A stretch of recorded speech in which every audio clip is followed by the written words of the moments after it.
Mwananyamala katika studio za Barnaba, mahali ambapo tumeona taarifa zikiripotiwa kuhusiana na moto ambao umezuka na tukamwona Barnaba mwenyewe akiandika mengi sana mtandaoni. Tuko na Mula Obo, miongoni mwa wasanii wake ama wasanii ambao wamekuwa hapa studio kwa muda mrefu toka inaanza kuanzia ukarabati na vitu vingine vingi, lakini pia wakati hata moto unatokea Mula alikuwepo. Mula, poleni. Asante, nashukuru sana brother. Poleni sana. Unaweza kutueleza chanzo cha moto ni nini na ilikuwaje?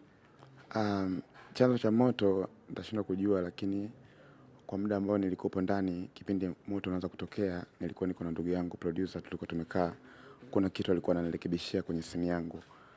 Kwa hiyo kipindi tumekaa kwenye coach, ukiwa umekaa kwenye coach letu pale studio, kuna namna unakuwa unaiona main switch ya umeme na mlango unakuwa unaona kule. Kwa hiyo kipindi nimekaa pale niliona pembeni kuna moto na reflect ndani kwenye vile vitambaa ambao ni mkuu, ulikuwa unaonekana ni mkubwa ambao umeanza muda mrefu.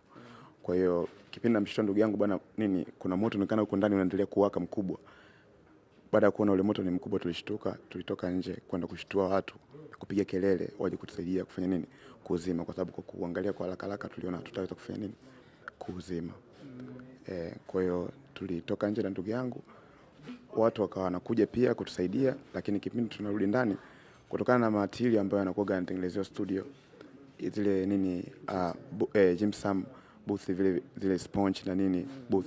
Kwa hiyo tulikuta moto umeshakuwa mkubwa, so tulishindwa kufanya chochote. Sana kwa mjafanikiwa kuokoa chochote.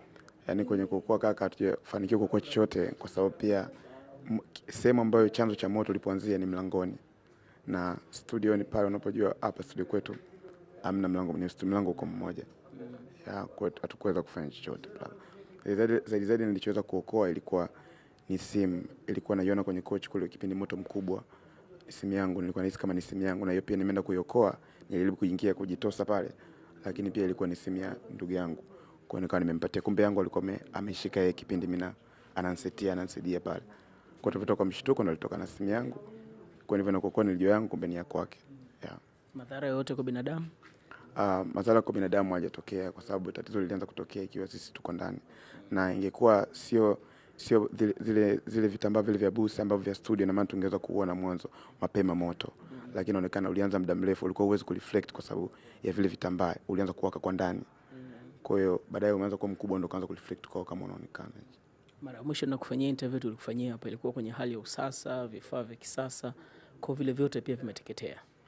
Ningekangu kila kitu, amna hata project zetu, amna kitu chochote tena, kwa sababu hata kesho, na mimi nilikuwa nimekuja kwa sababu Blo alikuwa ameniita hapa kwa ajili ya kesho kuna press conference ya movie za Kikulacho, ilikuwa inabidi twende, na pia tumeailisha, lakini alikuwa ameniita kwa ajili kuna vitu alikuwa anataka tukamilishe. Kwa hiyo alikuwa nimekuja, kipindi nimekuja nimepishana naye, na maana mimi pia nisingekuja moto ningeusikia tu.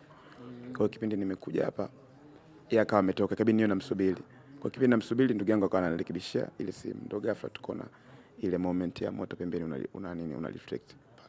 Pole sana. Studio mlikuwa ngapi? Studio tulikuwa wawili, nilikuwa mimi na ndugu yangu producer anaitwa V.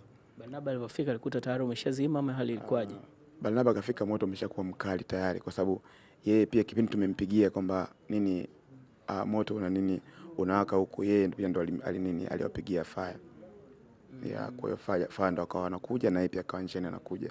Kipindi amekuja naye tumesaidizana kwa muda mrefu, pamoja na majirani, watu wengi tulikuwa tunajaribu kuzima, lakini ulikuwa ni mkali kutokana na matili ambayo tunakuwa tumetengenezea nini zile studio. Moto ulikuwa unashika kwa kasi na ni mkali, unakuwa ni ngumu kuzima. Haujaleta madhara kwa majirani? Labda kuna jirani nyumba yake imeshika au sehemu nyingine? Kwa majirani hamna, kutokana hapa karibu nyumba hazijakaa karibu sana, lakini ambao ulikuwa unakaribia kuja kama huko kwenye mabati tulikuwa tunazoea. Tumejitahidi kama kukatakata nyaya za umeme ambazo zinaingilia na majirani ili kutokuleta maafa makubwa. Nakumbuka wakati nazungumza Barnaba alisema wewe studio ndio umefanya kila kitu. Hela alikuwa anatoa yeye, lakini wewe ndio ulikuwa unashinda hapa kwenye kuikarabati na kila kitu. Unaweza kutupa tathmini ya gharama inaweza kuwa kama ilitumia shilingi ngapi kuikamilisha? Gharama nitashindwa kuelezea, japo kwa maana muda mwingine anakuwa na fundi mwenyewe nini, lakini thamani ya studio sana unakuta vifaa na asset ambavyo anakuwa ameinvest ndani. Unajua vitu vinataka vidogo vidogo, lakini vina madhara makubwa. Pole sana. Kilikuwa kijiwe chako, sehemu yako? Nashukuru tu, asante. Nyumbani, lakini ndio hivyo, najua Mwenyezi Mungu ana maana yake. Nashukuru tu Mwenyezi